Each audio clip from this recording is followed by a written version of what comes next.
Okay.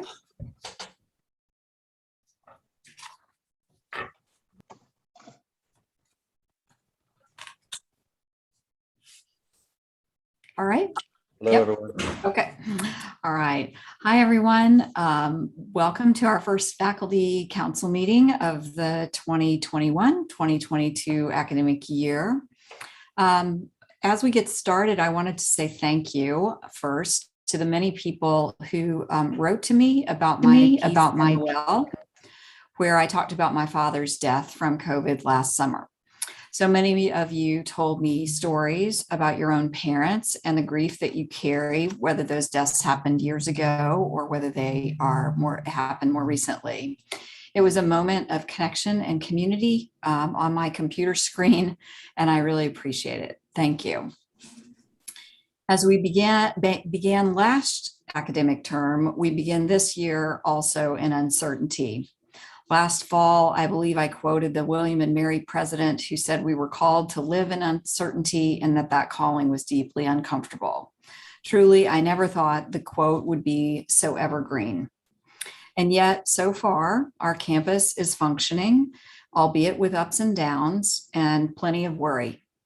I know the Chancellor and Provost will go over the particulars in their remarks, and we have plenty of time for discussion and questions related to our COVID protocols. But from where I sit and those I hear from, things on our campus are not perfect, but we are not in full out disaster mode either. I am very grateful to everyone who writes and asks questions in meetings and sends along ideas and suggestions. As I said on Monday at the Faculty Executive Committee, tough questions are not a bug in our collective life, they are a feature. We should embrace them and allow them to make our plans and strategies for getting through this second pandemic year better. I see evidence that that is happening. Testing has been increased. New ideas such as the University of Maryland contact tracing app are being investigated and considered. We may not have everything we would want in terms of a vaccine mandate or complete choice in our instructional modes, but we do have a strong mask mandate. We have flexibility to use technology on an as-needed basis to change instructional strategies, and we live in a highly vaccinated community.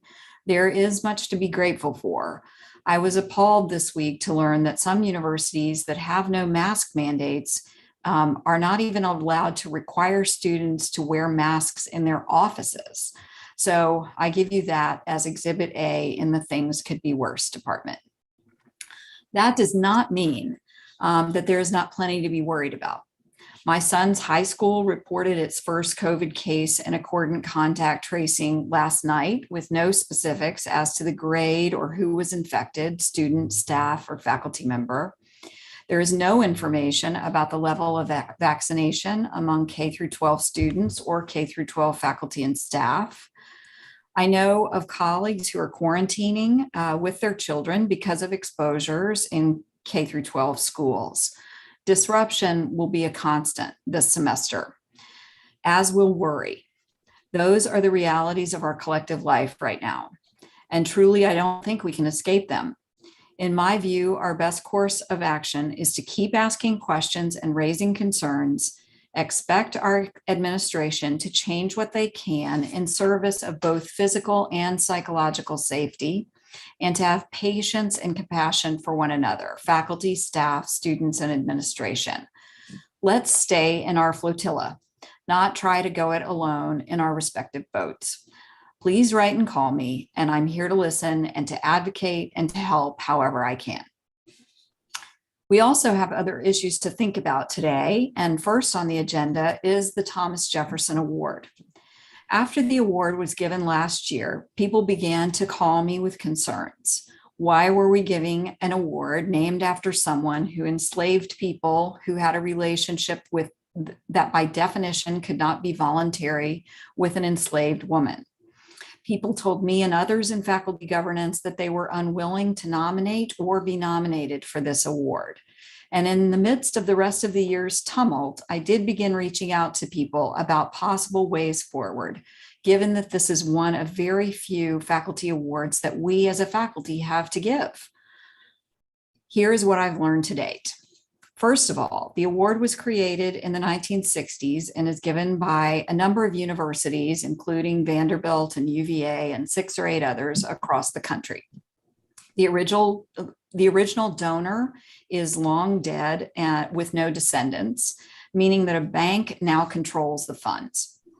This makes it harder to consider a name change, leaving us with 2 options. One is to give the money back and no longer have the award to give. And the second is to change the wording around the award to reflect the historical reality of this person and accordingly what the award does and does not stand for. The administration has said that the choice will be the faculty's and to make, although I want to stay in close communication with David Ruth in our development office around this. I've asked Pat Parker and Jim Laludis if they would take a first step with the Race, History, and Way Forward Commission to make a recommendation either about a changed language or returning the money for the award.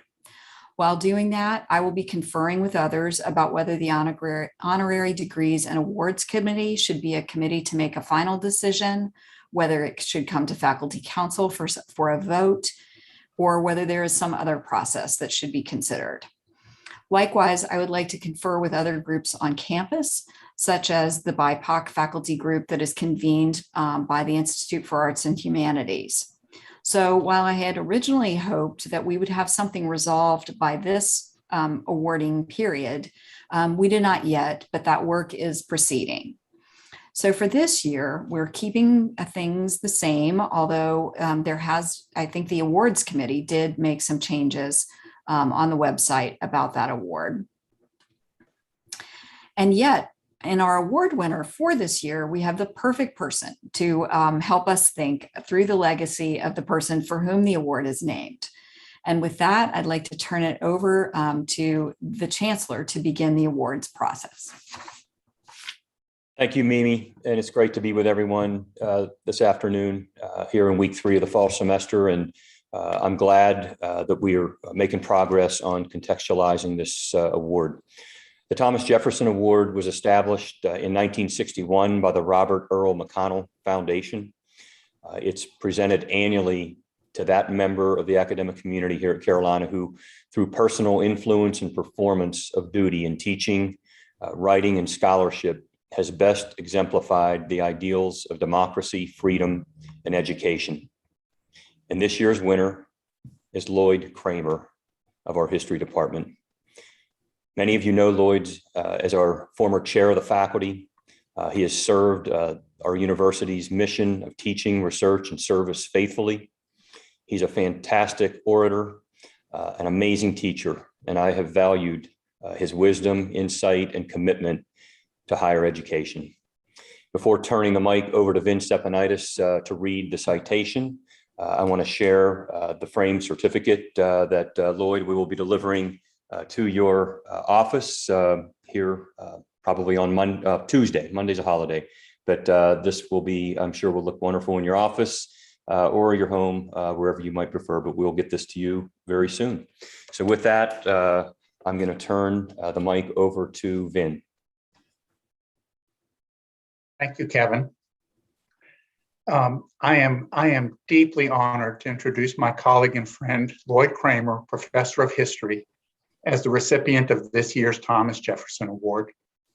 Since arriving at UNC as an assistant professor in 1986, Lloyd has compiled an extraordinary record of achievement as a scholar and university citizen in ways that have exemplified the ideals of Thomas Jefferson in promoting democracy, public service, and the pursuit of knowledge.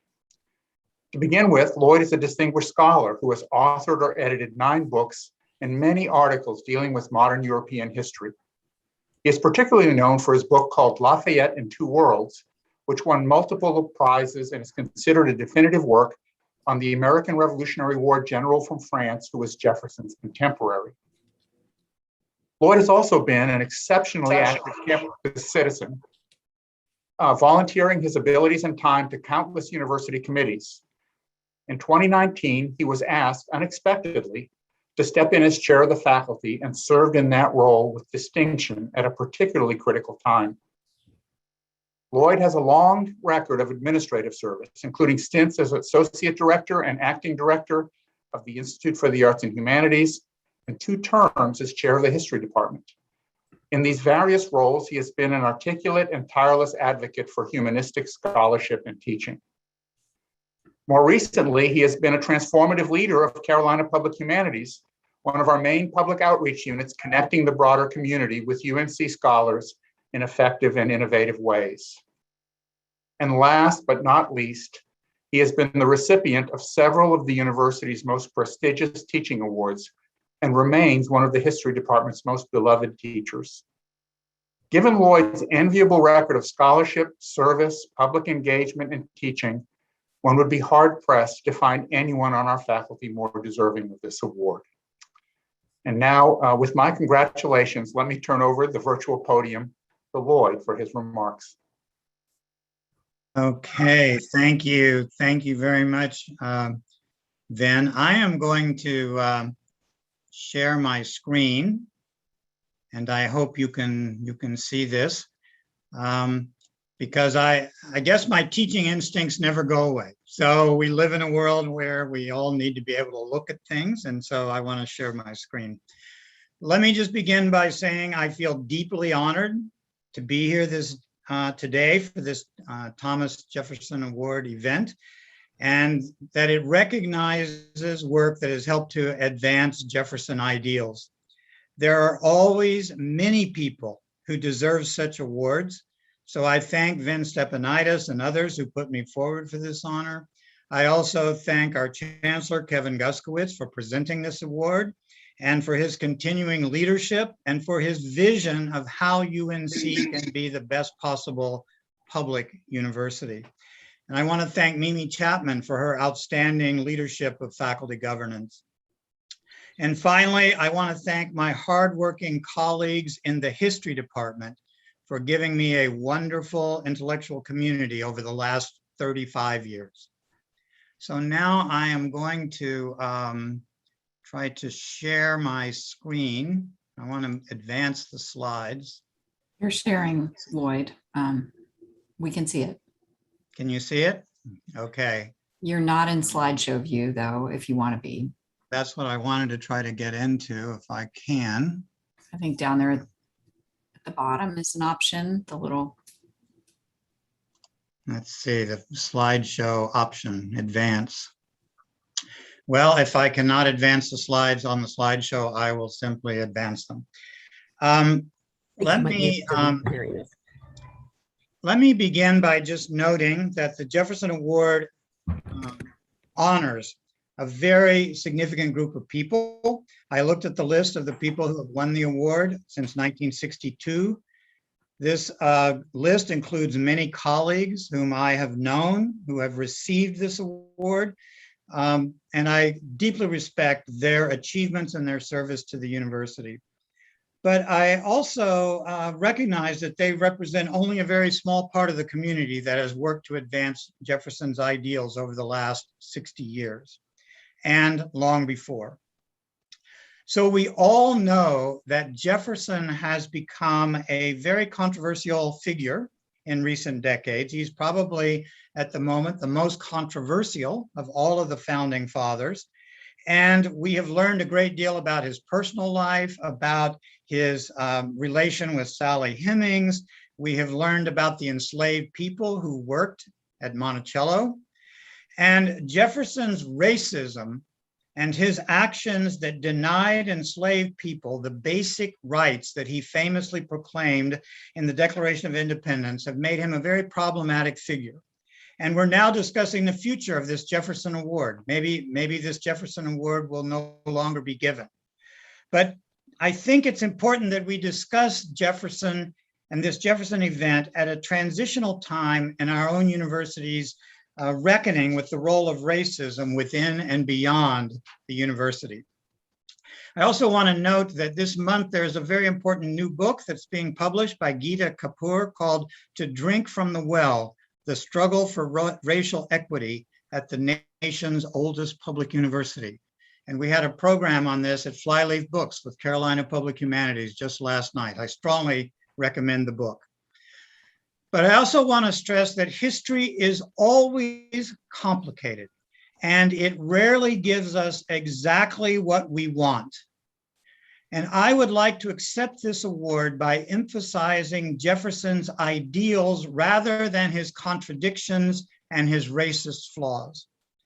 Engaging with Jefferson requires an acceptance of historical and human ambiguities and an ability to see both the good and the bad in other people. This, I believe, is one of the outcomes of a good education, the ability to live with and explore the ambiguities and contradictions that exist in all human beings. So the question then is, what are the Jefferson ideals that I've tried to affirm at UNC? And as I've worked with all the great colleagues that I've known at UNC, the colleagues who have created and sustained this amazingly valuable university. I want to note three great attributes of Jefferson that he put on his own tombstone. So we'll call this the tombstone class. He wrote on his, he didn't write, it was placed on his tombstone. Here was buried Thomas Jefferson, author of the Declaration of Independence, of the Statute of Virginia for Religious Freedom, and father of the University of Virginia. And I want to suggest that these three key ideals are central not only to Jefferson's intellectual legacy, but also to the legacy of what a great university should be. It's striking, for example, that Jefferson didn't even bother to put on his tombstone that he had been president of the United States, an achievement that most of us would probably want on our tombstone. So I believe that, like the themes on this tombstone, we have the task of promoting the best possible education, promoting the freest expression of ideas, knowledge, and ethical commitments, and promoting the human rights and institutions that build a foundation for democratic societies. In other words, our work is linked to Jefferson's ideal goals in creating, expanding knowledge, tolerating diverse ideas, and creating a free democratic society. But I want to approach Jefferson through the work of David Walker. David Walker was a remarkable abolitionist writer who lived from 1785 to 1830. Walker was an African-American man who was born and grew up in Wilmington, North Carolina. He was a North Carolinian. And his mother was a free woman, so he grew up as a free child in Wilmington, but he later moved to Boston, where he could live a freer and safer life. And in 1829, he published this book, an abolitionist book demanding the abolition of slavery. And it's called, it has a long title, but it comes down to An Appeal to the Colored Citizens of the World. And this short book described the systemic racism in American politics, education, religion, and commerce. And it called on enslaved people to honor the ideals of America's own Declaration of Independence by rising up against slavery. And when the book began to circulate in North Carolina, the state legislature immediately passed laws that criminalized the distribution of so-called seditious abolitionist texts and banned the teaching of enslaved people to read and write. Walker never returned to North Carolina. In fact, he died mysteriously a year after the book was published. And no teacher or student could legally distribute abolitionist writings in our state schools or universities before the Civil War. So what I'm doing today would have been illegal in 1840. And I think this response to David Walker might be compared to the contemporary legislative response to the 1619 project of Nicole Hannah-Jones. I put the New York Times Magazine up here. And we have just seen this week the attempt to ban the teaching of critical race theory in North Carolina schools, which replicates the 1830 attempt to deny all teaching of abolitionist texts in North Carolina. So that the critics of the 1619 project now denounce Nicole Hannah-Jones with the kind of white anger and fear that drove the denunciation of David Walker's book in 1830. There's also another link to David Walker, because another UNC link to David Walker, because the first modern edition of this book was edited and published in 1965 by an historian named Herbert Aptheker. This is Herbert Aptheker's picture on the right side. Aptheker was a Marxist historian, published this edition of Walker's work, and then he was invited to speak at UNC in 1966, but he was not allowed to speak because of the speaker ban law. This picture shows him standing near Silent Sam, attempting to give a talk which was not allowed. So there is a long historical arc that connects the banning of David Walker's text to our university's struggle to achieve the Jeffersonian ideal of allowing the free circulation of ideas, a struggle that has continued in our own era through the speaker ban, through the reactions of critical race theory, and we may say through the campaign to grant tenure for Nicole Hannah-Jones. But David Walker was in a constant conversation with Thomas Jefferson. So what I want to do is look briefly at how his book engages with Jefferson's ideas and gives us a model for how to engage with Thomas Jefferson in the 21st century. For me, David Walker is the pathway forward for dealing with Thomas Jefferson. This book, Appeal to the Colored Citizens of the World, was a kind of long dialogue with Jefferson and his main ideas. And he used Jefferson's ideas to attack slavery and systemic racism.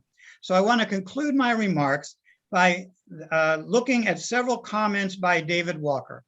No UNC professor could ask students to buy or read David Walker's book before the Civil War, but I want to affirm our links to the past, to David Walker, and to Thomas Jefferson by quoting a text that was once banned at our university. By the way, it's now available in the library, and I have a copy right here.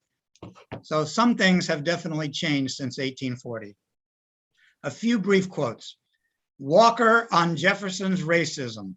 Mr. Jefferson declared to the world that we are inferior to whites, both in the endowment of our bodies and of minds. It is indeed surprising that a man of such great learning, combined with such excellent natural parts, should speak so of a set of men in chains.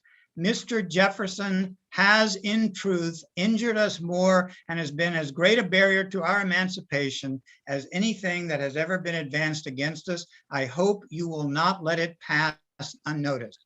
So, Mr. Walker, fellow North Carolinian, we are not letting this pass unnoticed. But then, after making this statement, which is in the first part of the book, the next three parts of the book essentially use the themes of Jefferson's tombstone to lay out the argument for an attack on systemic racism. And I want to simply look at this. I know Walker never saw Jefferson's tomb. He actually reversed the order, talked about education first, then religion, then the Declaration of Independence. Walker on education as the foundation for human freedom. This was addressed to his fellow African Americans. I call upon you, therefore, to cast your eyes upon the wretchedness of your brethren, to do your utmost to enlighten them, to go to work and enlighten your brethren. An almost Jeffersonian statement.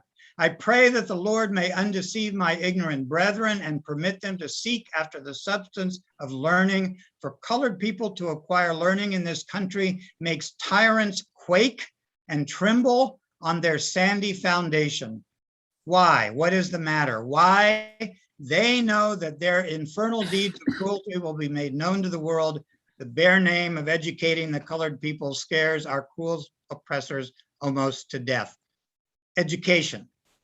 Secondly, Walker on the right to the free practice of religion. I have known small collections of colored people to have convened together for no other purpose than to worship God Almighty in spirit and in truth, to the best of their knowledge. When tyrants would also convene and wait almost in breathless silence for the poor colored people to commence singing and praying to the Lord our God. As soon as they had commenced, the wretches would burst in upon them, drag them out, and commence beating them. They hinder us from going to hear the word of God. They keep us sunk in ignorance and will not let us learn to read the word of God nor write. If they find us with a book of any description in our hand, they will beat us nearly to death. They are so afraid we will learn to read and enlighten our dark and benighted minds. They will not suffer us to meet together to worship the God who made us. Second point, the statute of religious freedom. And remember the current debates about critical race theory.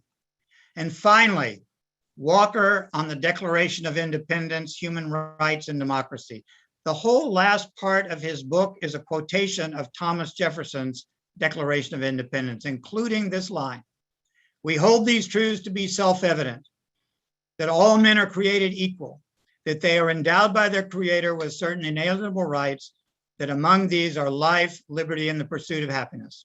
Then Walker says to the white reader, compare your own language extracted from your Declaration of Independence with your cruelties and murders inflicted by your cruel and unmerciful fathers, and yourselves on our fathers and on us, men who have never given your fathers or you the least provocation. Now, Americans, I ask you candidly, was your suffering under Great Britain 100th part as cruel and tyrannical as you rendered ours under us? In other words, Jefferson's own language is the basis for a revolutionary attack against slavery and systemic racism. So I think David Walker is closely connected with Thomas Jefferson. And I could say more about this connection, but I hope that in linking Walker's abolitionist text to both his critique of Jefferson and his use of Jefferson's main ideals, I've shown why I see these ideals as essential to our work at UNC. In addition to reading authors such as David Walker and Nicole Hannah-Jones, we're still trying to advance the Jeffersonian belief that knowledge and education are essential for an enlightened society, that the tolerance of diverse ideas is essential for a free community, and that equal rights are essential for a democratic political culture. So despite Jefferson's obvious and deeply disturbing racist flaws, I believe we have to think with Jefferson while we also think against Jefferson's racism. And I believe that the acceptance of the Jefferson Award also requires an acceptance of the ambiguity and complexity that are at the center of both history and a liberal arts education. So I deeply appreciate this recognition of my contributions to UNC work that exemplifies Jefferson's ideals. And I want to link our own engagement with these ideals to people such as David Walker, who also drew on these ideas in their struggles for education, freedom, and democracy during past centuries. I also appreciate all of the ways in which faculty and students have worked to advance these ideals while I've been at UNC. And I know that no matter how the Jefferson Award may evolve, future professors and students will continue to affirm these ideals in new ways as they move this dynamic, always changing university into a new era. And I want to end with this picture of Nicole Hannah-Jones, which I took at the Old Well in October 2019, University Day, when she was recognized with an Distinguished Alumna Award. And I want to celebrate on behalf of my department and my community the work of Nicole Hannah-Jones, because although this particular hire did not work out, I see this attempt this summer to move the university forward in this way as another expression of the three key ideas on Jefferson's tombstone: expanding knowledge, fostering diverse ideas, and in our current context, defending democracy. Thank you very much for this wonderful honor. Lloyd, thank you. That was just amazing. Could we all just maybe unmute and give Lloyd a round of applause, please? Needs to be loud. Thank you. And now let's go to the future. Yes, I think that was really the perfect introduction for the work that will happen this year. Thank you, Lloyd. I appreciate that very Agreed. much, and we appreciate you. Congratulations, Lloyd, on this well-deserved recognition. You continue to inspire us, and I look forward to continuing to learn from you. And so with that, I'm going to turn now to the presentation of our annual Philip and Ruth Hedelman Prizes for Artistic and Scholarly Achievement. The late Philip Hedelman, class of 21, and his wife Ruth established the award in 1986 to recognize outstanding junior faculty.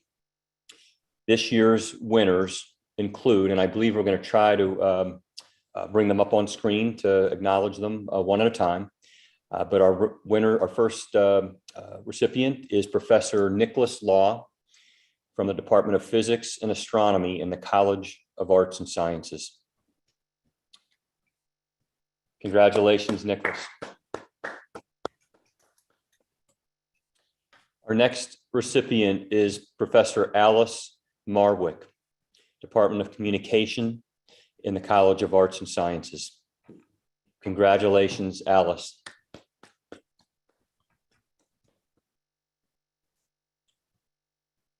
Our next recipient is Professor Daniel Matute, Department of Biology in the College of Arts and Sciences. Congratulations, Daniel. Thank you. And our final recipient is Professor Cleo Samuel Riles, Department of Health, Policy and Management in the Gillings School of Global Public Health. Congratulations, Cleo. Thank you. Please join me in congratulating all four of these fantastic faculty here at Carolina. Thank you, Chancellor. I wanted to take a minute to recognize leaders of various organizations on our campus that will be joining us throughout the year. I wanted to first introduce our undergraduate student observers who I believe are here with us. Jessica Igola Ogele. I'm not sure whether I'm getting the pronunciation right, so please forgive me. Jessica, if you're here, please raise your hand so we can. Hi. There you are. Okay, wonderful. Welcome, Jessica. And then Christian Phillips. Christian, are you here? Hello. Here. Great. Welcome, Christian. Our student body president sometimes joins us. He is not here today, but of course, you know, Lamar Richards. I wanted to introduce.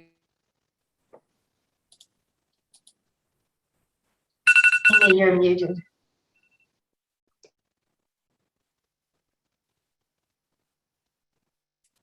Phone on mute. I'm not sure why. I don't know why either, but okay. I wanted to introduce the graduate and professional student government president, Neil Swami, who's here. Hi, everyone. Nice And- to formally meet you. Lovely to have you join us, Neil. And then our president of the Employee Forum, Katie Hey, Musgrove. folks. Good to see all of you. All right, so welcome. We're glad you're going to be with us in the coming academic year. And now I think we'll move to the Chancellor's remarks.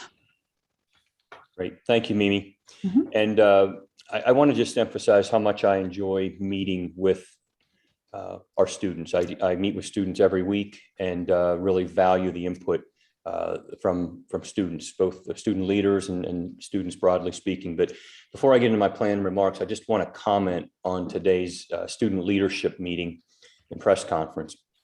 And what had originally been presented to me and members of our leadership team last week was a conversation between administration and student group leaders.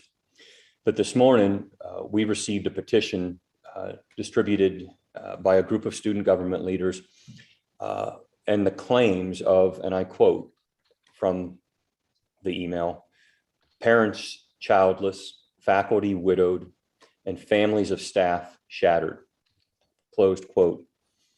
These were false claims against our collective efforts to keep this campus safe and were grossly unfair and inappropriate. Those claims demonstrated the leadership that this meeting this morning would not be a productive work session, and we decided to forego participating in the event. As I've heard from some of you that did watch the event, today's event was grossly misrepresented. The university's detailed, multi-layered safety plans that were designed based on the advice of our top infectious disease faculty, public health experts, the Orange County Health Department, and the input of many campus constituencies. This misrepresentation of our plans is an insult to our faculty who have worked diligently to advise us on our plans based on science and data. Every detail of our Carolina Together testing program, led by Dr. Amir Barzan, who has spoken to this group on many occasions over the past year, is designed based on painstaking analysis of the latest science. And I know Dr. Barzan, alongside Drs. Cohen, Iran, Weber, Pettifor, and others, listen to feedback of our campus and help us make adjustments to our protocols. But we're not going to throw away what the science and the data tell us is working. And so I value student input, as I said, and I will continue to meet regularly with students, as I did on Monday with my student advisory committee. Now, I've heard from many faculty, students, and parents about the vital importance of the on-campus experience. And we talked about this at FEC this past week, and I appreciate your hard work to make that possible. It's been stressful for many, and you have handled it incredibly well. I know there's anxiety and fear around the Delta variant.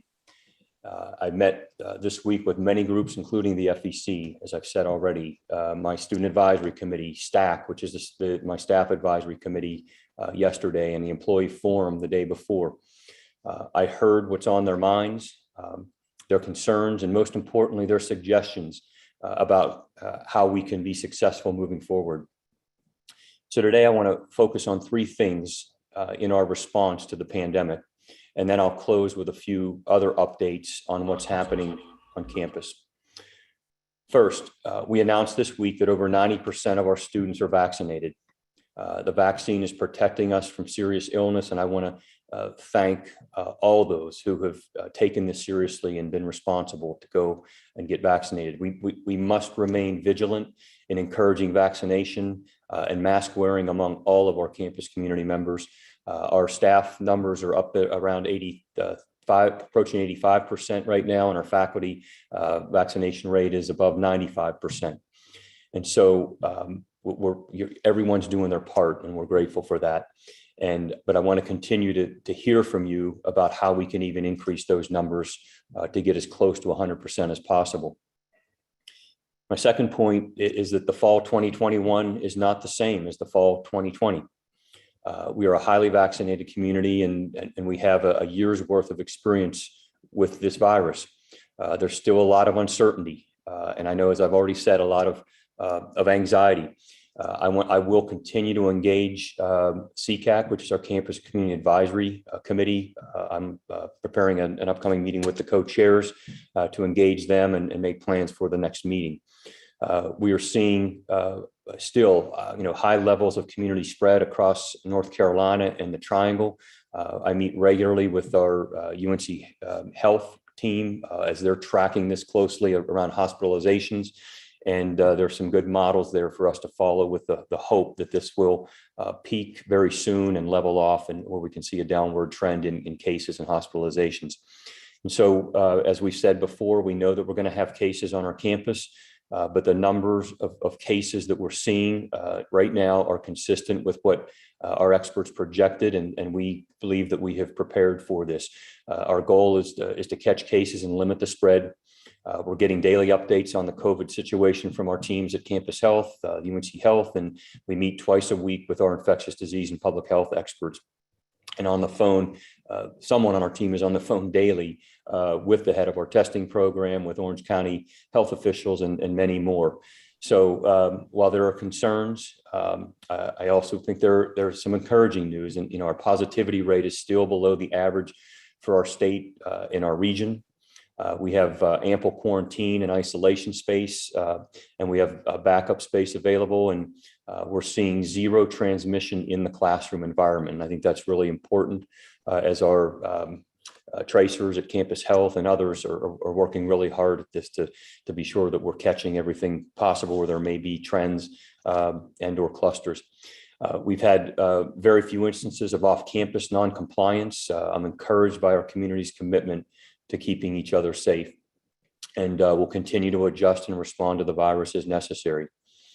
And finally, before I turn to Bob for some updates, our COVID community standards are working. We're dialing up some of our precautions to keep us safe, increasing testing, proactive testing of residence halls, faculty being required to wear masks while teaching, which was a change we made just about 10 days ago or so, and increasing outdoor dining options to try to spread the density away from some of the high density dining halls. And these were recommendations that came to us from CCAC and other advisory committees that we thought it was important to make some adjustments, and we'll continue to do that.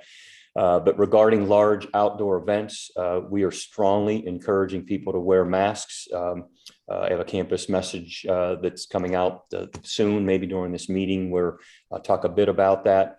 And we know that when you're vaccinated and wearing a mask that's fitted properly, the chance of you getting infected is very, very low.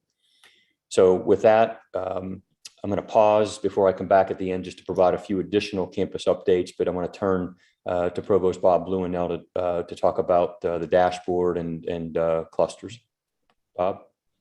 Yeah, thank you, Kevin. And I don't have too much to add to your comprehensive comments, but I did just want to bring attention to the dashboard because I think that is a place where a lot of people are going and in order to get very useful information in terms of the progress that we are making. There will be a revision of the dashboard that will go public sometime in the middle of September. We're anticipating it will be somewhere around September 15th or 16th. Most of the changes that have been made were as a result of suggestions from our faculty, staff, and students, as well as from our leadership team. The intent of the dashboard has always been to provide a very open and transparent reveal of what's going on our campus and provide the opportunity for people to even adjust the parameters so that they can look at useful trends. And so there'll be some additional refinements to the dashboard, not significant ones in my opinion, but ones that might look a little bit different than what we've been displaying in the past. One thing that I think Kevin has intimated toward is the percent of the population that is being vaccinated. We have added that to the dashboard. We also want to make you aware that that number, has been changing. Kevin provided some information in terms of the percent vaccinated, for example, the faculty numbers, the staff numbers, and the student numbers have modified. And I just want to make sure that everyone understands that because the numbers might look a little bit different than they did before. The one thing that we wanted to make sure of is that we are presenting as accurate of a reflection of a vaccinated community as possible. We now report greater than 75% of our faculty and approaching 85% of our staff. Now that number is a little bit different than what perhaps you might have been looking at previously. And the main reason for that is just getting further clarification in terms of who is going to be on campus or traversing campus and who is not. Even our designations of who is faculty and who is not faculty, given all the different nomenclature that we have, can result in some confusion. So I just want to thank a number of people, including our IT group, for working with our HR people to accurately refine all of those numbers. So the bottom line is, I think that those numbers are very, very encouraging, with 95% of our faculty attesting that they are vaccinated, and now approaching 85% of our staff. I also want to thank our infectious disease department's faculty for their efforts in reaching out to all of our staff and meeting with them throughout all of the 3 major shifts in which staff work, and our infectious disease faculty have been meeting with them at everywhere from 4:30, 5 o'clock in the morning to midday to early evening, in order to provide some evidence and some data that perhaps might convince individuals that vaccination is a good idea and in their self-interest, as well as in the interest of the university and society. The other population that has changed is our student population, in that we were waiting for the final numbers with regards to students who would be enrolled within the university. And so those numbers came out the end of this month, and it gives us an accurate basis based on the census of the university.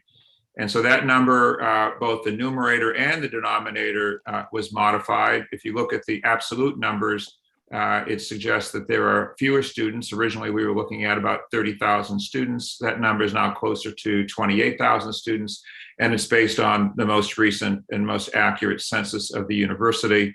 And so as you look at that number has ticked up a little bit in terms of percent vaccinated, because there were changes in both the numerator and the denominator. So I just want to point that out when you look at those numbers, so that when you see that there are some inconsistencies, you have a little bit of context around that.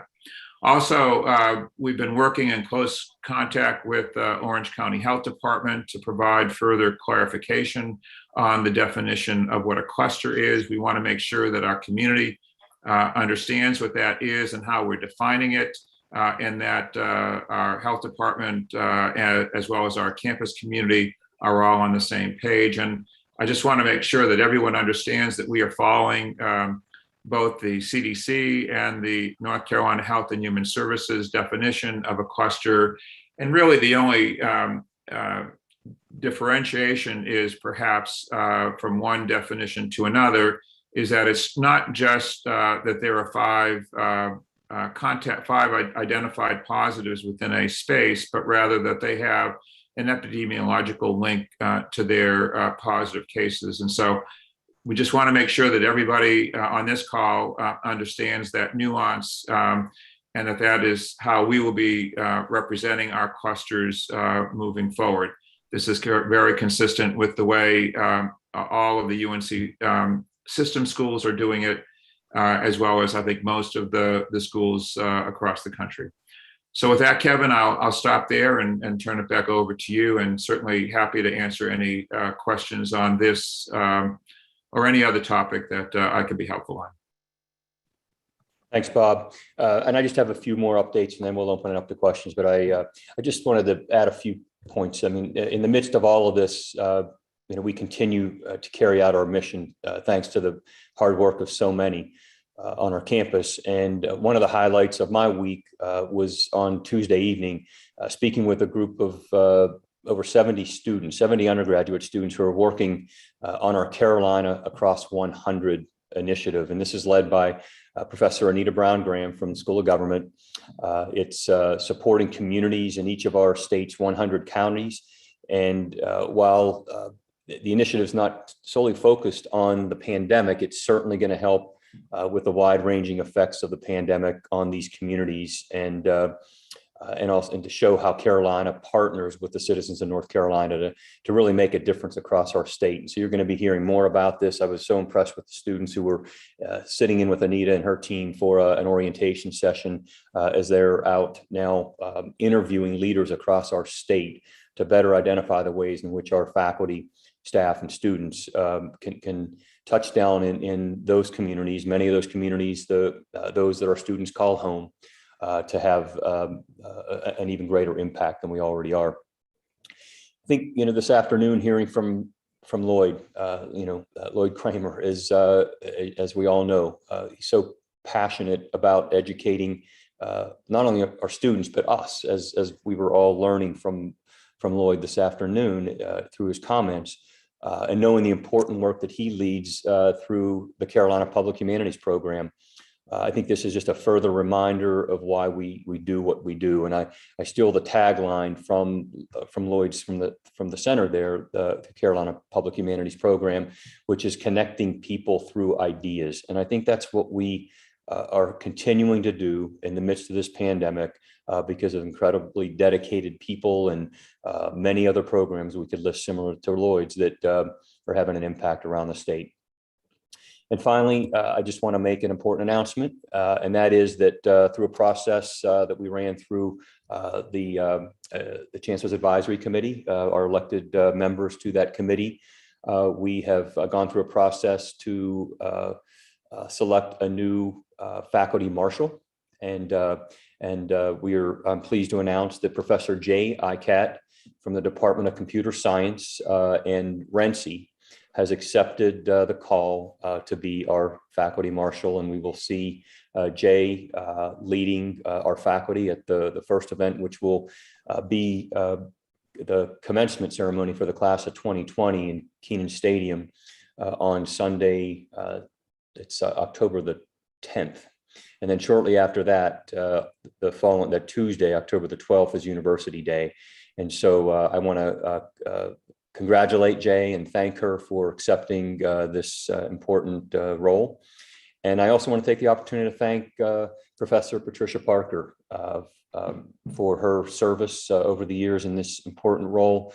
It was Pat that led us into Keenan Stadium on 5 occasions back in May of this year as we celebrated the class of 2021. And I had a fun conversation with Pat the other day, saying she had a lot of fun in preparing her comments for that. And so I'm grateful for her enthusiasm and leadership in serving for the past several years as our faculty marshal. So with that, Mimi, I'm finished. Bob, I don't know if you have anything else to add, but I think we could open it up if that's where you want to go. Bob, you're on mute. It looks like you're. Yeah, I don't have anything to add other than the fact that I see that there are a few questions, and maybe I can just answer them very quickly. Jill's question around the 90%, it is of the 90% of the entire student population, Jill. So I just as a point of clarification, not just those who have chosen to attest. Okay, great. Thank you for that. And I think Deb asked first to ask a question, and then Jan. Can you hear me? Yes. Chancellor Guskowicz and Provost Bluin, we begin our first faculty council meeting of the year with a sense of hope and with a sense of fear. But I'm not here to ask you a question about that. We really appreciate your commitment to faculty governance, and you would agree that we are in the midst of a fall semester. But I wanted to refer to something that Lloyd Kramer mentioned about Nicole Hannah-Jones. I don't know about you, but in our Hussman School of Journalism and Media, we had a rough summer. And we had planned that on a day like today, we would have Nicole Hannah-Jones as a faculty member, but that did not happen. And among the 3 reasons Nicole Hannah-Jones mentioned that she was not here, not essentially in any order, but I wanted to share that with you, was one, that she did not feel comfortable that the Board of Trustees had stopped and stalled her tenure case. And each of these has a lesson. The second thing she said was she did not feel comfortable to be in a school whose donor had a direct influence. And third, she said that she was surprised that she never heard during the month of all of the turmoil. She never heard from either of the UNC leaders or any of the UNC leaders. So I don't want to go into any of that, but Chancellor Gaskowicz and Provost Bluin, we haven't heard from you about what you felt and what lessons we learned. So could you please share with our faculty council what lessons we have learned from that episode where Nicole Hannah-Jones was not hired here, but she is now at Howard University in Washington, D.C. Thank you. So, Deb, I will say that, as I have said publicly before, that I spoke with Nicole Hannah-Jones on 3 occasions throughout the process, and at least twice during the month of May with Dean King present, and expressed that I really felt that she could make an incredible impact on our campus and hope that she would be here on our campus. And I've said that publicly many times, and worked alongside many people to work toward a resolution, a vote for her tenure case.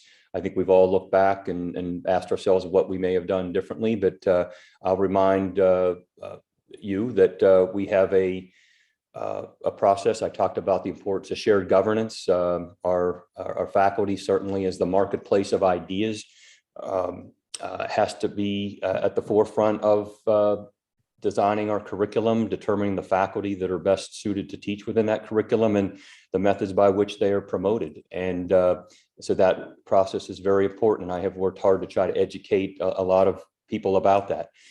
I also value the role that our Board of Trustees play in that process. And I think there was a lot that was done throughout this process to emphasize that and to work through a process. And it was a process. And finally, we have a policy, a tenure policy, and there's a variable tenure option within that that Provost Bluin offered with the help of Dean King to the faculty candidate in this case, because it was a time-sensitive situation based on some additional other offers that we were told that she had been considering. And that variable tenure option, which was approved by faculty council and our trustees within a year of this tenure case, as an addition to that policy, and it was executed in this place or in this situation. And so I certainly, like many, am disappointed that we didn't get her here on our faculty. So I don't know, Bob, if you want to add anything. Yeah, well, Deb, I can only speak for myself. I worked very closely with Dean King.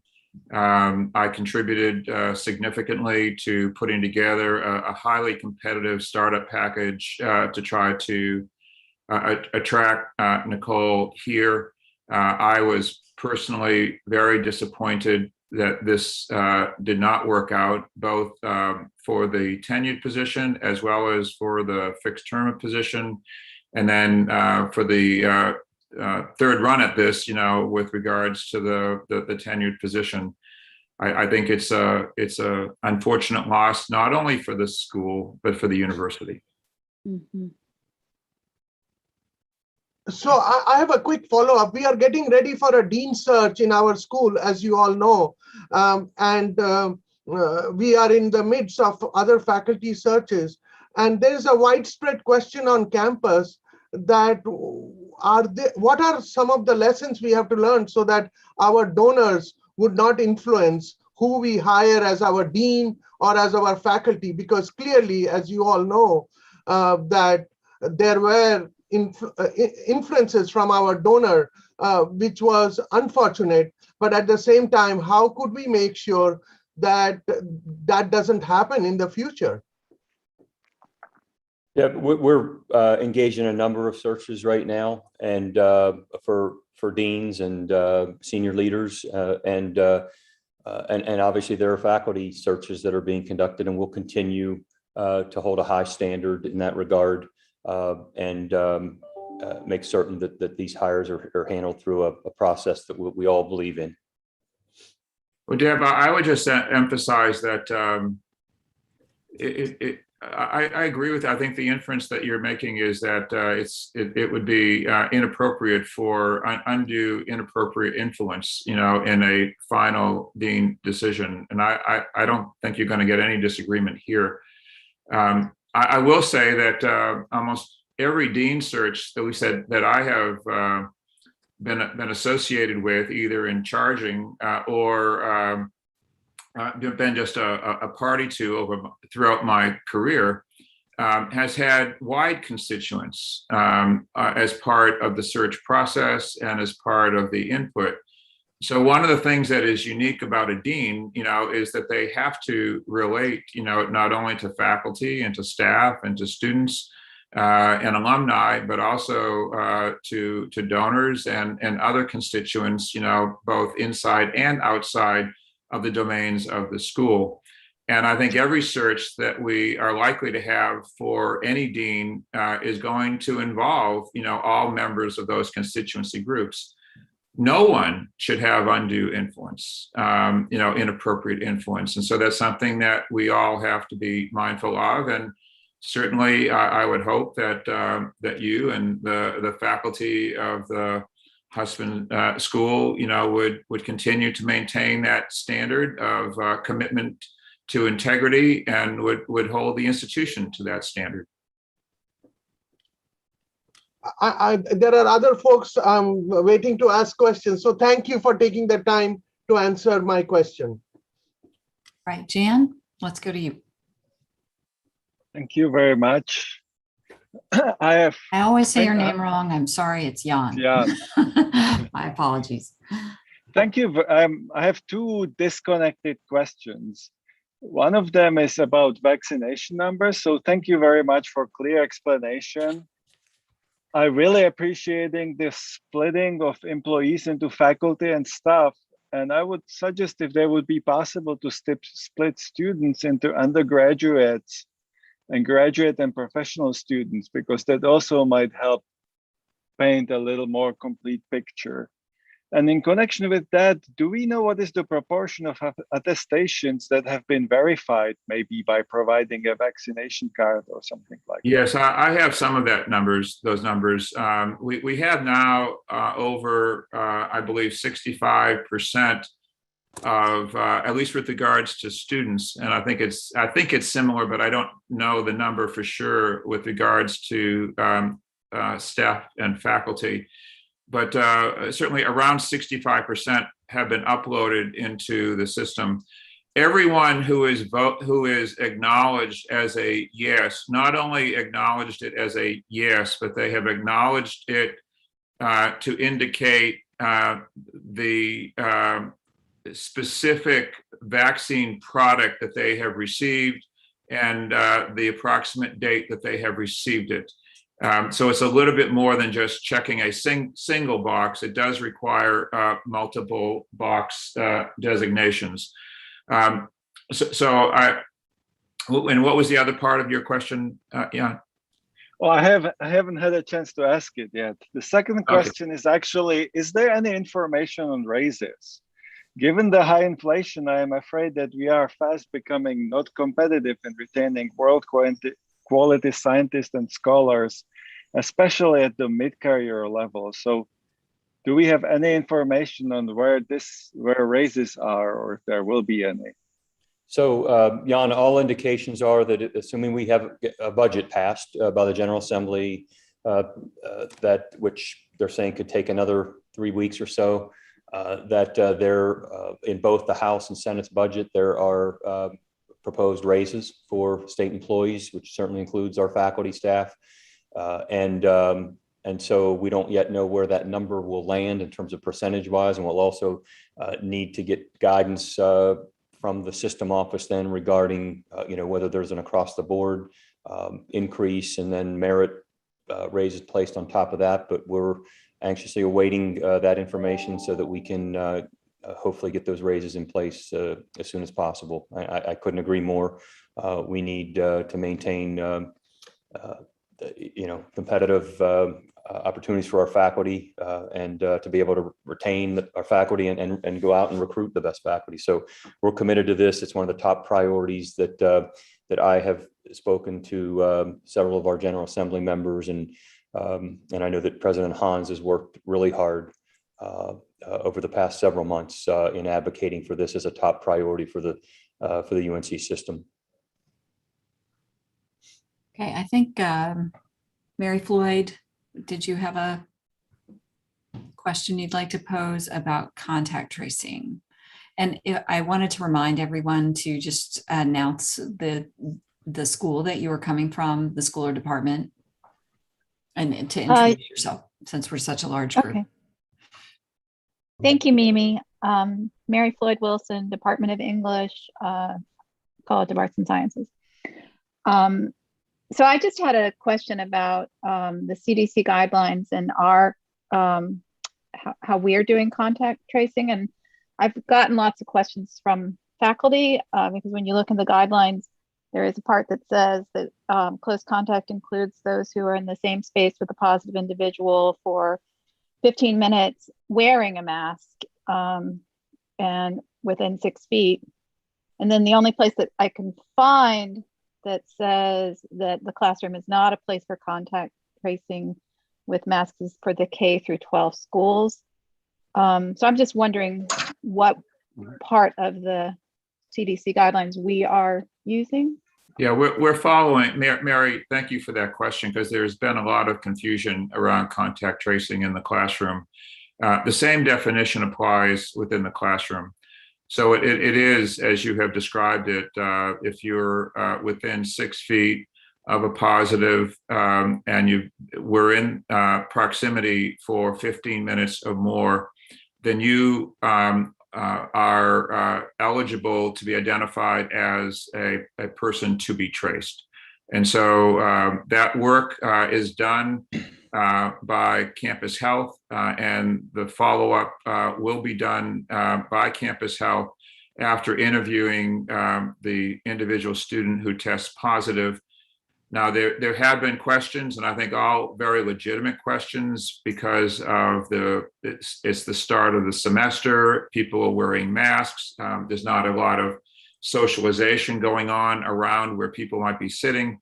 And there have been some suggestions, and other universities have been doing this, encouraging faculty to have seating charts or encouraging students to interact and develop their own contact tracing lists within the classroom setting to make that job a little bit easier for the contact tracers. But Mary, as far as I know, we are following the CDC's guidance to the letter. And I know we have Dr. Barzin and Ken Pittman, our Director of Campus Health, are with us. I don't know if you want to add anything. No, I will mention, thank you, all of you, for having me again. The provost, of course, was accurate in everything he said. We are following the CDC definition. One of the things we've seen in the last few days is that as we do source case investigation with those students who have positive results, maybe it's because they're creature of habits and they're beginning to sit in the same places in the classrooms. And so they are becoming more familiar with those around them, and they are more frequently able to provide us with the names of individuals that they would have sat near in classrooms to meet the 6 feet cumulative 15-minute definition. And that allows us then to reach out to those individuals. I'll remind everybody that once we complete the source case investigation for all students who are positive, then Campus Health is responsible for the contact tracing related to on-campus contacts. So think those individual students that are living in residence halls or in Greek houses. The Orange County Health Department is responsible for taking that list of contacts that students identify who live off campus and doing the contact tracing for them. So at that point, the responsibility is somewhat divided. To this point, I can report with confidence that we are seeing the most infection, if you will, among students who are household contacts. So think residence halls, apartments, those kinds of things, and from social interactions that are taking place outside of the classroom. There's an argument to be made that the classroom, based upon the masking and the structure that we have within our academic units, that they may be some of the safest places to be. And we have not seen any transmission that we can trace that through a plausible epi-link in a classroom situation yet. My hope is that I have not just jinxed it, but that has been our experience thus far. And Ken, one more point that I'll just add in is that what you just described between that work between Campus Health and Orange County is an assimilation of information. It's not that Campus Health has this file for the initial case investigation and then Orange County has to request the file. It's basically a joint discovery, if you will. So then the division happens that on campus is by Campus Health and then off campus is by the county. So everybody's working together on this.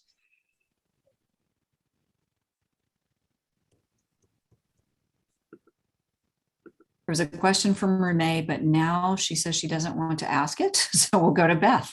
Hi, am I off mute? Yeah. Beth Morocco, and I'm from the Department of Health Behavior in the Gillian School of Global Public Health. And my question is about instructional mode. So we've been told, faculty have been told that if we are doing in-person instruction, that we cannot change the mode without kind of going through a kind of a lengthy process that has several levels of approval. My experience and my experience of other colleagues has been is that we are, because of requests from individual students who may have children at home or students who become exposed or are worried that they have a contact who is exposed, we're getting frequent requests from those students to join the class remotely, either temporarily, for a short period of time. I know if it's for the whole semester, then that request needs to go through the EOC. But so we're in this kind of de facto hybrid teaching situation, even though we're officially teaching in person. And I was just wondering if there's any guidance or support or kind of what faculty can do in those situations, because we do value, and I've heard from the students, they value the in-class experience. And we're concerned, about health and safety of students and also being able to teach in a hybrid situation when you're not officially in a hybrid situation, if that makes any sense. Yeah, so Beth, maybe I can give that a try. We have had a lot of conversation with the deans and also within the faculty executive committee about the challenges of hybrid teaching. I think faculty have clearly expressed that as one of the more difficult modes, to apply. Some of the schools and some of the faculties actually are more comfortable than others. And so if that were an option, then we would encourage that model. So what we decided to do, rather than have a one-size-fits-all solution, for example, a one-size-fits-all could be everybody just press record, store it asynchronously, and then push that out on demand for students who can't attend. But some schools and some faculty would prefer not to do it that way. And so what we have done is give the individual schools and the deans, working with their leadership team and their chairs, to come up with somewhat their own plan. And I have asked for those plans, from all of the deans, and they have shared their thoughts on how they're going to approach that within each of their schools. So I would suggest that you work with your dean and or your chairs, to arrive at, what would be best, for you in that class sequence. And obviously you would have a big say in the format. What we're just trying to provide consistency across the campus is that a major change in mode of instruction is what we're discouraging, that we're saying that we do not want individuals to more or less make de facto independent decisions on a wholesale change to go remote. But there are going to be circumstances, and you've identified one, but that's not the only one. There are many other circumstances, and we have been sensitive, this university has been sensitive, and departments and schools have been sensitive to individual circumstances that might pop up that would require a faculty for anywhere between a day to 2 weeks or more, to have to go to another option of mode of instruction. And that option exists for you under those circumstances, and those decisions can be made at the chair and at the dean level. Is that clear? I just want to make sure that I'm clear, because there's been some confusion around that. Yeah, and I think the faculty have been pretty good about kind of figuring out the best ways, and particularly in classes where students work in small groups and it's very interactive. Exactly. It really doesn't work just to push record and have. We always record the courses with the students' permission so they can look at them later, et cetera. It's more the actual teaching and learning environment. So yes, and so we thought that it would be best for you to make those calls and not for that to be a central decision. Thank you. We have some questions in the chat that I think are probably best directed to perhaps Amir and to perhaps to Dr. Pittman. So the first one from Megan, do you want to pose that? Yeah, yeah, Megan, that would be great to hear it. Sure. Well, I just received a notification from the Orange County Health Department this Tuesday evening, which was the 31st, stating that I had a close contact with someone who tested positive and that I should get tested on the 24th, which was a week prior to me receiving the email, and quarantine until the 2nd, which was yesterday. And so my question is just, I don't know if that delay came from the Orange County Health Department or if this delay is associated with the UNC contact tracing efforts. And I just wonder how that impacts students who might be testing positive and notifying their close contacts. Sure. I'll take a stab at that. For faculty and staff members, the source case investigation responsibility is with the university Employee and Occupational Health Clinic. And then they work in collaboration with faculty and staff members' home county. In your case, it sounds like that's the Orange County Health Department. And the Orange County Health Department is then responsible for the close contact communications. I think there is some delay at this point. Orange County typically sends out electronic communication, and we do the same initially with our students, but admittedly, there can be a 24 to 48 hour delay from the time that we receive a positive result, conduct the source case investigation with the positive student, or in this case, positive staff member, and then begin to reach out to the close contacts. Your experience seems more extreme than I have heard about before, but in the case of staff, it would have been the responsibility of the Orange County Health Department for close contact notifications. That may or may not have answered your question. Well, and Ken, one more point here that I think is really important. In some of the communications, and I think that this is where our campus health team is really doing a stellar job, and they're having direct communication with the people to look at the vaccination status. So quarantine is only recommended for those who are unvaccinated. Vaccine status, if you're a close contact, actually you just get tested at day 3 to 5 after an exposure. So what you lose, I think, with just purely electronic communication at times is that it may just be a blanket statement with the most conservative measure, which is aimed at the unvaccinated. So sometimes the guidance gets confusing. And I think that that's one of the things that our campus health team is really digging into and trying to work hard to educate people on when they're doing their follow-up calls.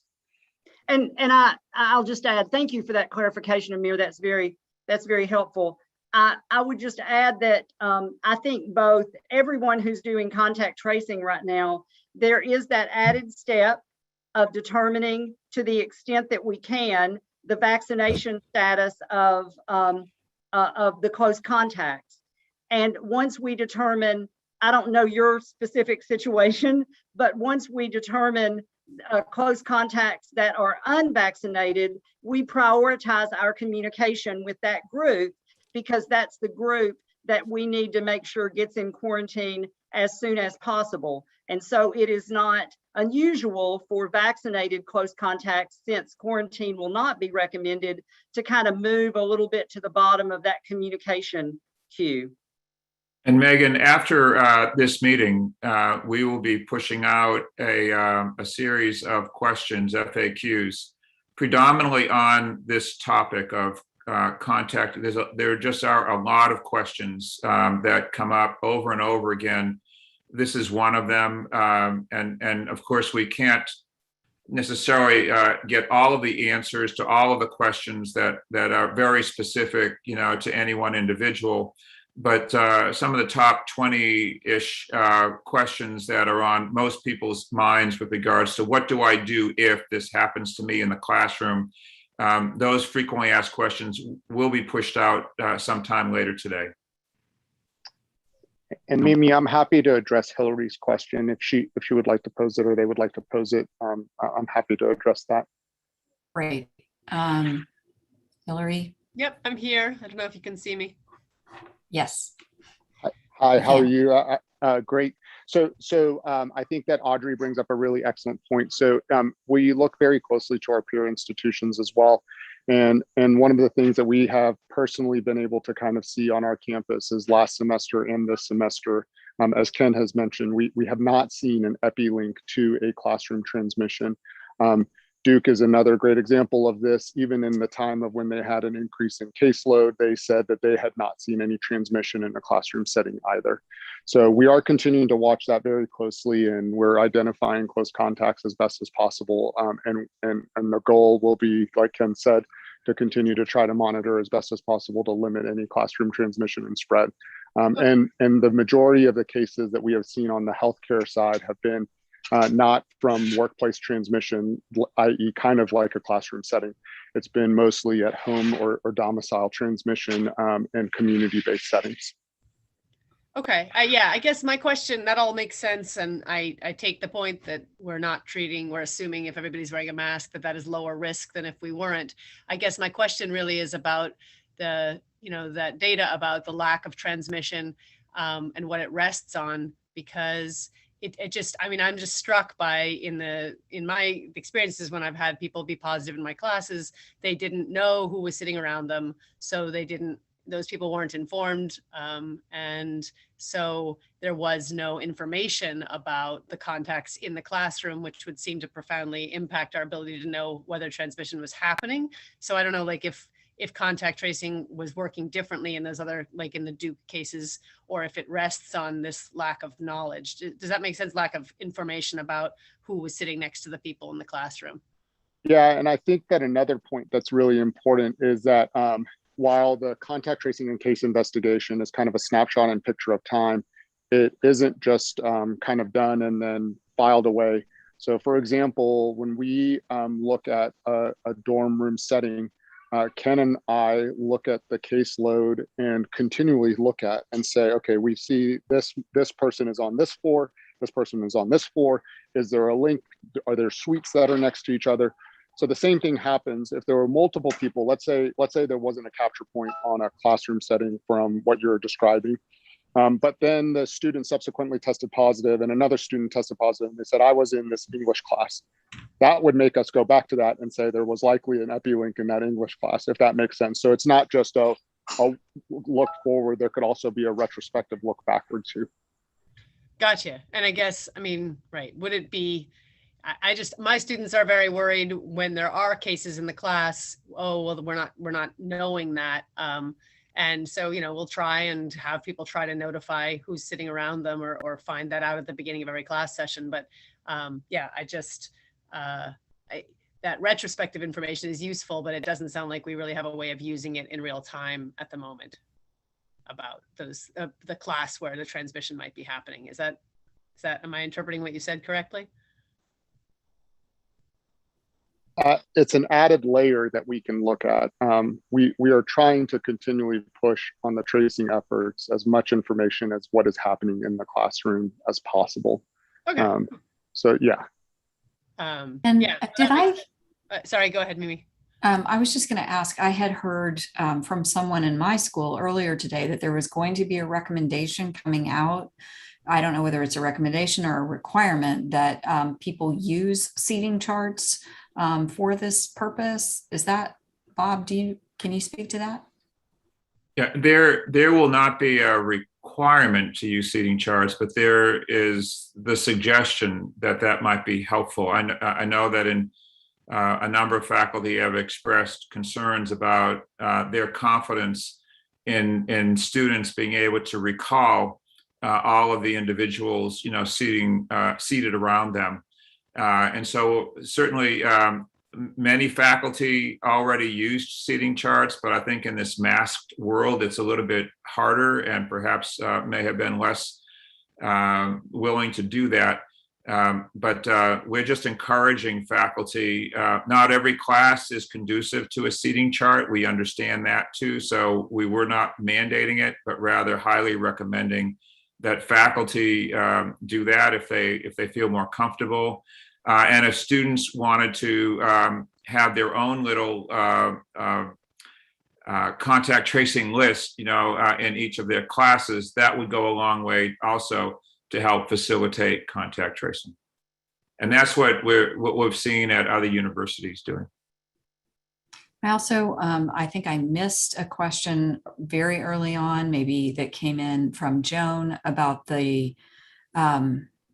about whether more testing sites could be opened or planned to be opened. Joan, I don't know whether you want to bring that up, and it looks like maybe you have something else to say as well.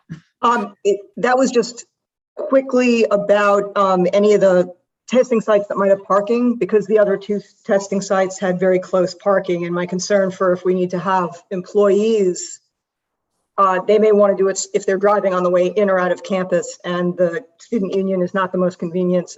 And so the parking issue was really my question about it might increase compliance to make it easier for people to, especially for employees or for students who live off campus. And then my other thing was just a sort of the downside of having a seating chart in a large classroom, because the students have to climb all over each other to find their correct seats, as opposed to just kind of coming in, grabbing a seat, and then leaving at the end. So there's kind of pluses and minuses on both ways. With regards to the testing sites, Dr. Barzo and I have talked quite a bit about that, and he may want to add to my comment, but we are reevaluating whether or not we should expand either the hours or the number of sites, depending upon what the relative demand is.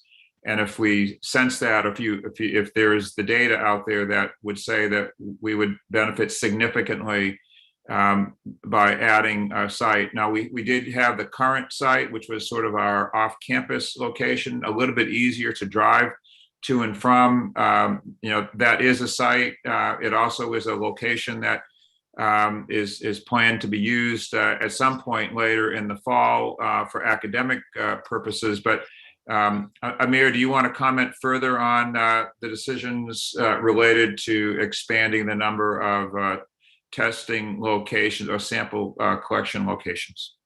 Yeah, sure. So just as a way of just to kind of informational uses. So last week we ran 6,500 tests. As of this morning, we were right at 6,500 tests before today's collection, which I think was around another 1,000. So we've gone up to about the 7,500 tests collected per week range, which is probably around the spot that we predicted, 7,500 to 9,000 tests per week. And so we are, just like everyone, trying to say, okay, if that is being managed through one site, how best do we kind of accommodate that from a resource perspective as well? We do have parking passes for people, so there is parking available at the union. And then if all those spots are taken, then there is kind of a voucher that we give people for the Rams deck to be able to use. So there are accommodations available for parking, and like Provost Bluin mentioned, we are looking at the weekend in particular to see if there's a benefit of adding testing. One of the small nuances, and I apologize, this is just a lot of details, but I want to make sure you all are educated. The way that our test is run on the machines that we run them on is that you use the same amount of reagent if you run one test or 370 tests. So it's most effective for our machine from actually a manual labor standpoint as well.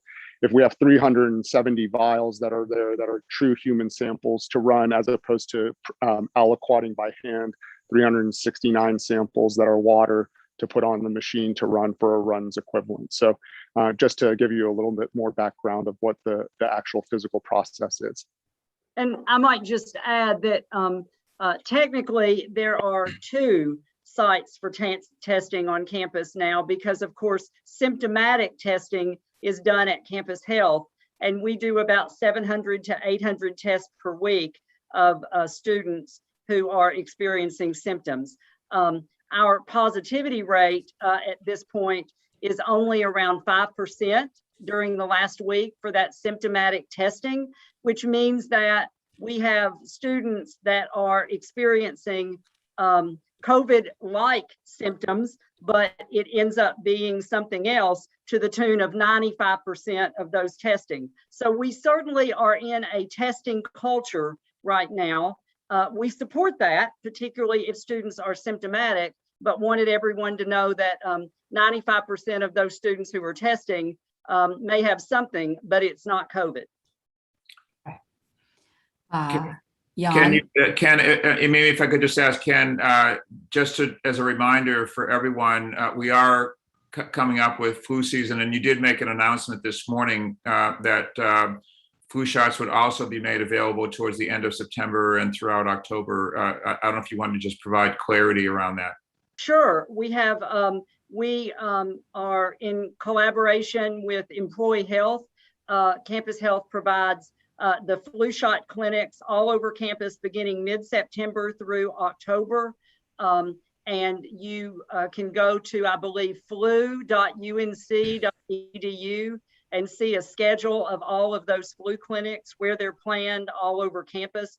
We do early flu vaccines for our health science students. And so we'll be doing that within the next couple of weeks because they have earlier flu shot requirements. And then we'll be rolling that out to our students and our staff. I cannot hesitate, and the provost is going to smile when I say it because he's heard it at least 100 times, that we are the national champions in flu shots for 3 years in a row, and we'll be going for the national collegiate championship for a 4th year in a row this year. Okay, terrific. Jan, your hand was up. Jan Hanek, Statistics and Operations Research. I forgot to say that, but I have a quick question about recommendations of asymptomatic testing for vaccinated employees and or students. Is there any surveillance process for like random sample of employees, or would you recommend that people at least test every once in a while just to see where the numbers are? This is a great question. And if you were to read the letter of the law and look at the recommendations that the CDC puts out, the CDC states that asymptomatic testing in individuals and testing in individuals that have tested positive within the past 90 days is actually not recommended. We have not taken that stance at the university. So testing is open to anyone, as has been stated. We do recommend in terms of that. So what we have done is that of those tests that we're performing, a large number are actually in vaccinated individuals that are asymptomatic.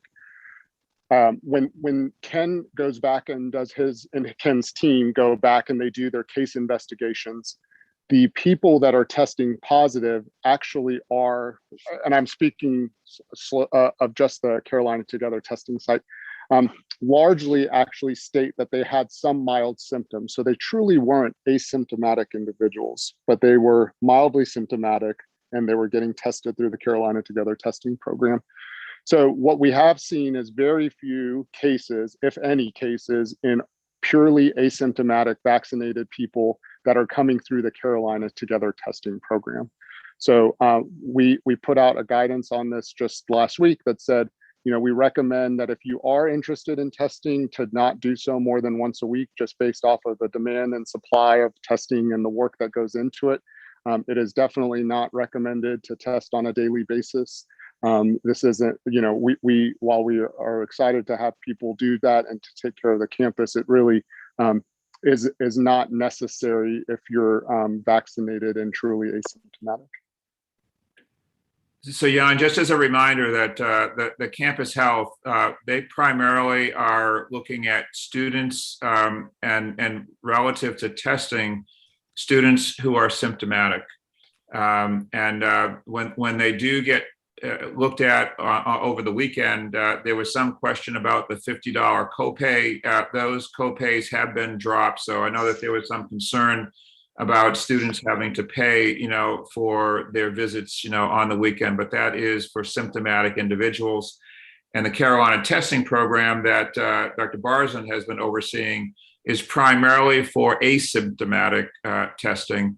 And now there has been some slippage, I think, in that. And so that's a little bit of a hybrid now. Each are getting both kinds of individuals, but that's their intention, is to support each of those somewhat independently.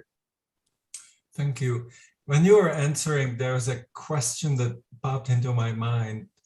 Do we know the percentage of breakthrough infections, because you have both attestations and testing? Mm-hmm. Yeah, so are you saying of the number of cases that are positive on our campus that are, what does that look like between vaccinated and unvaccinated? Is that what you're asking? Okay, yeah, thank you so much for clarifying. Vaccinated and non-vaccinated. Yeah, so this is the hard part about just pure number reporting. If we are on a campus of which is 85% or so of faculty and staff and 90+% of students, the vast majority of our cases are going to be in vaccinated individuals because we have a highly vaccinated community. And this is one of the reasons that actually prompted us. After the first week of testing, we noticed that we had a disproportionate amount of the positives in the unvaccinated. So that's why we went to twice a week testing in the unvaccinated individuals, because we wanted to try to level off and flatten that curve of disproportionality.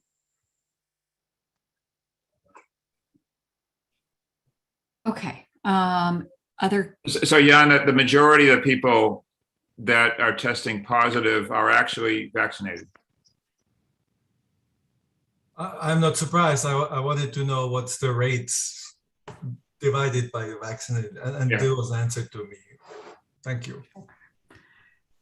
Sharon has a question. Hello, everyone. It's great to see us all back here on campus and virtually, and in this room together, thinking through this incredible situation. My question has to do with mental health.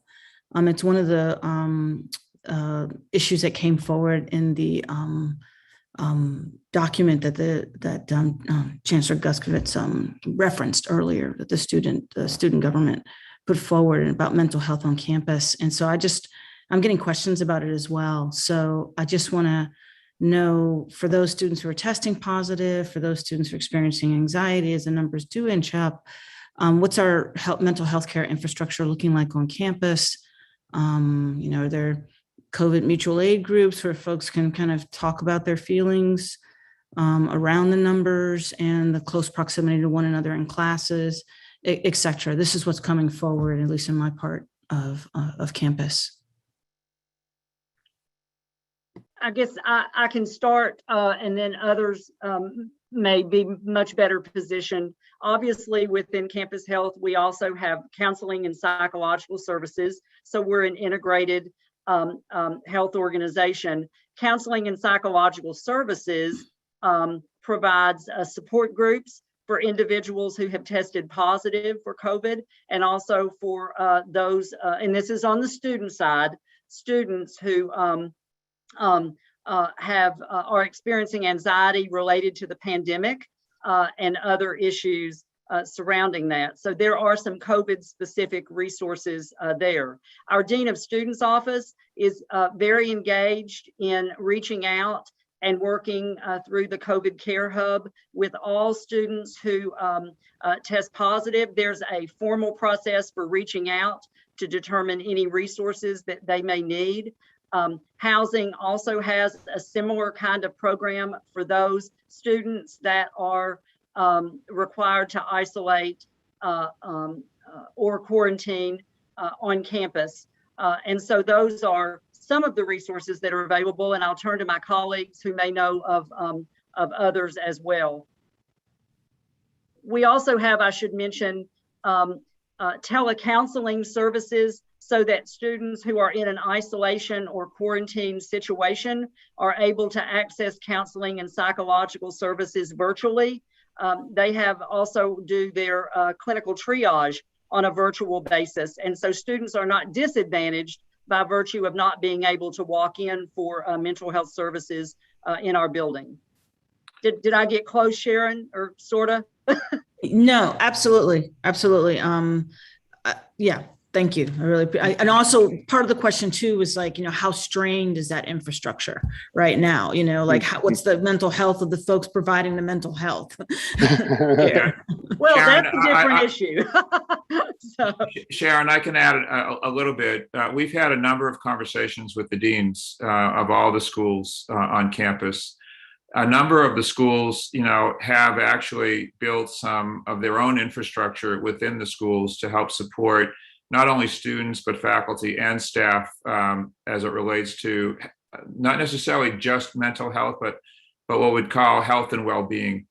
And so that is very much has been modeled after the work that the School of Public Health has done. You may remember the work of Ed Fisher and his peer-to-peer group, and he has been, we funded a pilot project for him to develop relationships with the various schools and begin to train up infrastructure within many of the schools who are interested in learning how to create peer-to-peer support groups. What we have learned from the Mental Health Task Force Committee and from the surveys that have been done is that students connect first with their peers before they do with most any other individuals on campus, and trying to train up students, who can serve that role has been also a part of our overall strategy. But just wanted to let you know that there are things going on beyond what Ken is talking about within each of the schools. If I could just add to what Bob said, and Sharon, I want to thank you for asking the question because I think it's a really important one. I spoke with a group of graduate students who serve as teaching assistants earlier in the week, and oftentimes it's our graduate students who are serving as teaching assistants, running recitations, and I think we have to be sure we're equipping them with the ability, not necessarily certainly to counsel our students, but to be able to point them toward the right resources. And so I'm going to, it's on my list to check in with Terry Rhodes and some others to perhaps get something out to the departments, not just in the college, but broadly speaking. Bob, we can maybe talk about this over the weekend. And Sharon, as you well know, it's not just a COVID triggered issue. There are many things going on around us, at the local, national, global level that is putting a lot of stress and pressure and worry upon people. And these are all cumulative. And so we're very mindful of the complexity of the whole mental health question right now. It's a tough one, though. And I just received a message, Sharon, and others from our Director of Housing and Residential Education, reminding me that students who are in isolation and quarantine and may, of course, have a group of them that are experiencing mental health challenges or anxiety are contacted by housing every day during the time that they're in isolation and quarantine housing. And many times these are from peers, correct, Ken? Yeah, and we have a tremendous army of students who have volunteered to serve as contacts. Thank you. Yeah, I do want to recommend Ed Fisher's group. I put that in the chat. You'll remember he came to Faculty Council last spring, I believe, to present on his work. And it really is quite powerful and available not only to create student networks, but to create faculty networks for support as well and staff. I see there's a question. Mark McNeely. Thank you. There have been some calls recently by some for a requirement that all employees be tested every week, even if they are vaccinated or asymptomatic and not exposed to COVID. To me, this doesn't seem to be warranted from a scientific standpoint, nor from an individual agency standpoint. And so I'm wondering if there's any chance this requirement for weekly testing of all employees will be implemented. We've talked quite a bit about all of the different options, testing everybody once a week, twice a week, or testing those individuals who perhaps are at greatest risk.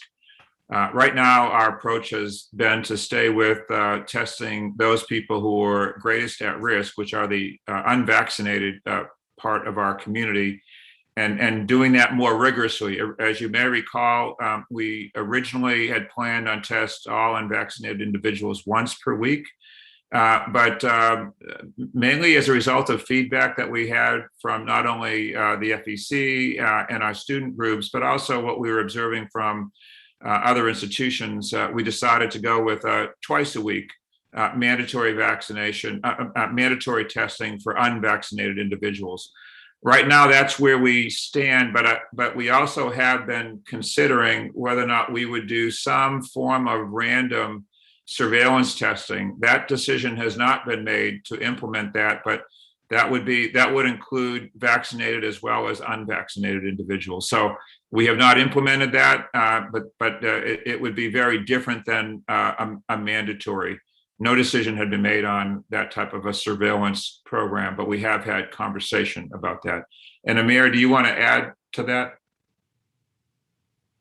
No, that's perfect. Exactly correct. Yeah, at this time, there isn't a general recommendation that everyone be tested on a regular cadence on our campus. It's really what we've tried to do is look at where the caseloads are most predominant and try to do targeted outreach and or assessment testing for those individuals or areas.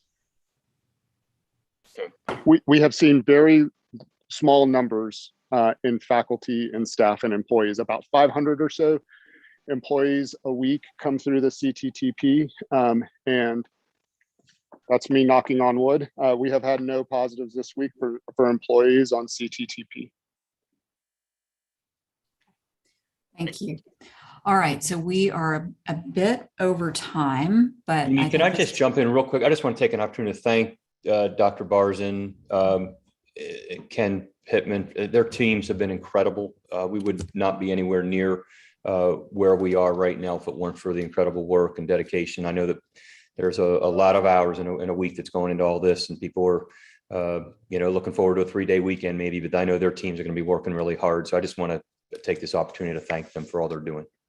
Yes, indeed. Thank you. All right, let's move on. So I wanted to just sort of update you. We did have quite a busy summer, as everyone knows, I think.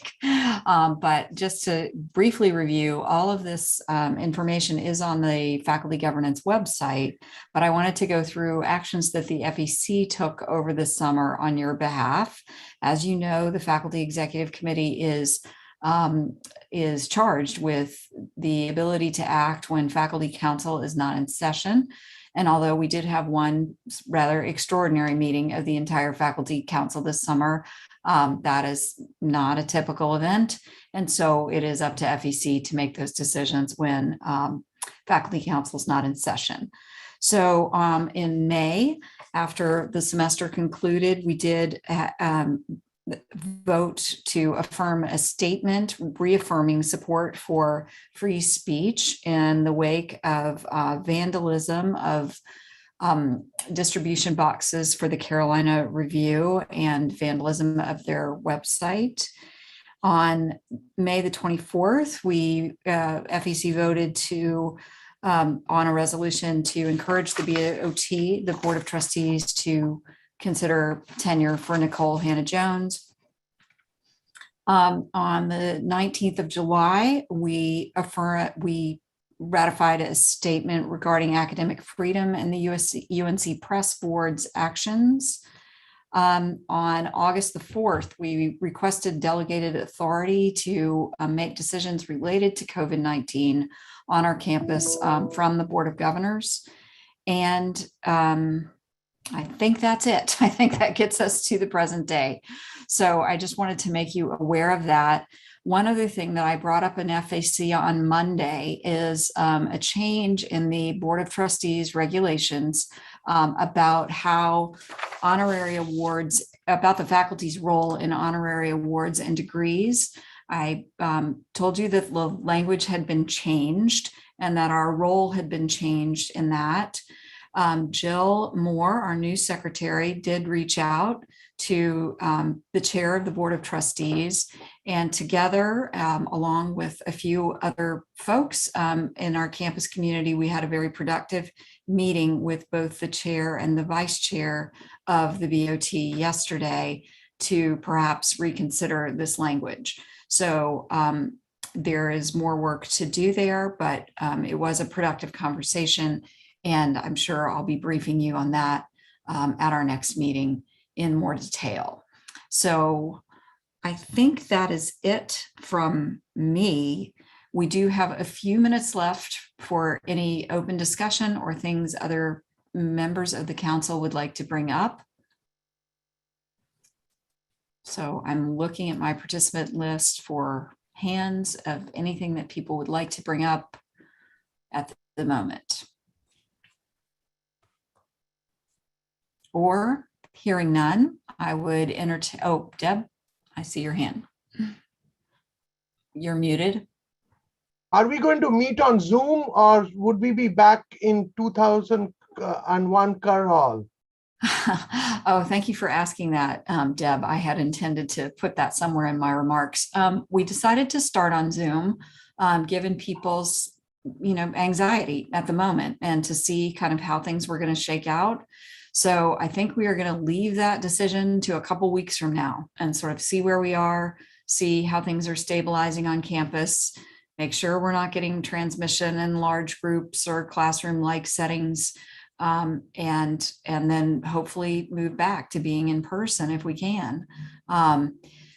So that's what we were somewhat trying to avoid. We wanted to get to a place where people were comfortable enough to be in the room. And so because those hybrid situations are not as easy for the staff in the Office of Faculty Governance in particular, so we kind of were hoping to do one or the other. So we wanted to get to that point. Thank you. Mm-hmm. Anything else that anyone wants to bring up? Otherwise, I would entertain a motion to adjourn. Second. Okay, motion and a second. All in favor? Aye. Aye. Aye. Aye. I'm going to interrupt and say, let's do this by unanimous consent because I cannot count the ayes. So without objection, we can adjourn by unanimous consent. So is there an objection? We are adjourned. Wonderful. Have a Thank great you, weekend. everybody. Have a great and relaxing holiday weekend. Thank you. Bye-bye.